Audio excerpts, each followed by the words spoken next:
আসসালামু আলাইকুম রহমতুল্লাহি বারাকাতুহু। হ্যালো ভাইয়ার, আশা করি সব আপনারা সবাই ভালো আছেন এবং সুস্থ আছেন। আমি যে আপনাদেরকে আজকে ভিডিও দেখাবো, সেই ভিডিওটা হচ্ছে যে আমরা পাটে পোকার জন্য যে বীজ দিই, সেই পাটের পোকার বীজটা কোন টাইমে দিব বা কিভাবে দিব বা কোন অবস্থায় দিলে আমাদের ভালো হবে, তো এটাই বলবো। তো চলুন, আমরা যে প্রথম যে ভুলটা করি, সেই ভুলটা হচ্ছে আপনার পাটের পোকার বীজটা যে কখন দিতে হবে সেটাই আমরা জানি না, এই জন্য ভুল হয়। সে পাটের পোকার বীজটা আপনার একবারে সর্বপ্রথম সকালবেলায় দিবেন। সকালবেলায় দিলে হয়তো আপনার পাটের পোকার জন্য পাট খাওয়ার জন্য আপনার বের হবে। যদি দেখুন, এটা তো সব পাটের গাছ বেরিয়েছে, এটাতে এই যে সব দেখুন পাটের গাছ। এই যে এখন সকালবেলায় নিহরে যে আপনারা দেখতে পাচ্ছেন, সকালবেলার দিকে সূর্য বেড়াচ্ছে। আমি একবারে আজকে সকাল সকাল ভিডিও রেকর্ডিং করার জন্য চলে এসেছি, আপনাদেরকে বলবো সকালবেলায়। এই জন্য এই যে দেখুন সকালবেলায় এই যে পাটের পোকা, মানুষের খাবার খিদে হয়, এই জন্য মানুষের বের হয় খাবার খাওয়ার জন্য। পোকা তো আপনার সর্বপ্রথম সকালবেলায় বের হয়। সকালবেলায় বের হয়। এই যে দেখতে পাচ্ছেন ঘাসের এটাতে নিহর, এই যে পানি, এখানে এই যে পানি দেখতে পাচ্ছেন দিয়ে পোকাতে আপনার একবারে সর্বপ্রথম সকালবেলায় বীজ দিবেন। এই কারণে যে এই যে সব ফাটাফাটি দেখতে পাচ্ছেন, ফাটাফাটির ভিতরে পোকা সব লুকিয়ে থাকে, এসব ফাটাফুটি দেখতে পাচ্ছেন।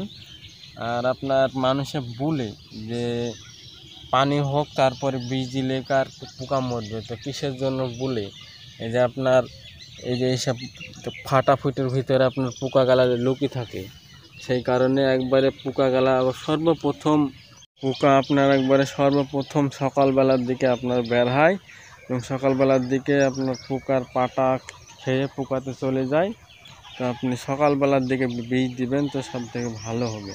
তার কারণ আপনি কিসের লেগে আপনি সকালবেলা না দিলে অন্য টাইমে দিলে ভালো হবে না বলছি আপনাদেরকে, আমি শুনুন।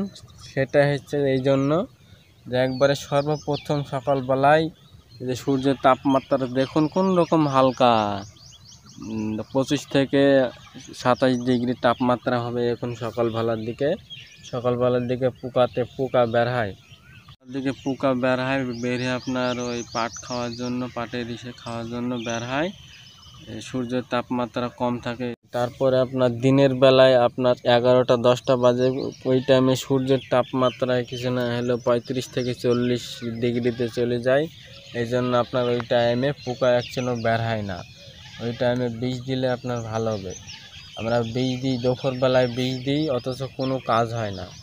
আর তারপরে আমি বলবো ঘাস মারার বিষের কথা। ঘাস মারার জন্য ওই একই কেস, আপনি যদি দিতে চান তো সকালবেলায় ভোরে দিবেন, নিহরে। এই কারণে যে আপনার নিহরটা থেকে ঘাসের প্রথমের দিকে সব কিছুরই, যেমন আমাদের শরীরে যদি পানি না খেয়ে যদি আমরা শরীরে যদি পানি টানি বা শরীরে যদি পানি ঢানি, তো সেই ক্ষেত্রে থেকে আমাদের পিপাসা অনেকটা কমে যায়। ঘাসেরও আপনার সকালবেলার দিকে আপনার নিহরে যে পানিটা থাকে, সেই পানিটা ঘাসে নিহর টানে। তো আপনি সেই ঘাসের অবস্থায় সকাল ভোরের দিকে যদি আপনি বীজ দেন, তাহলে আপনার ওই নিহর টানার ইসে থেকে আপনার ঘাসের বিষ পড়বে। সকালবেলায় বীজ দিবেন, তো ওই ঘাসগুলাকে মরে যাবে ওই অবস্থায় থেকে।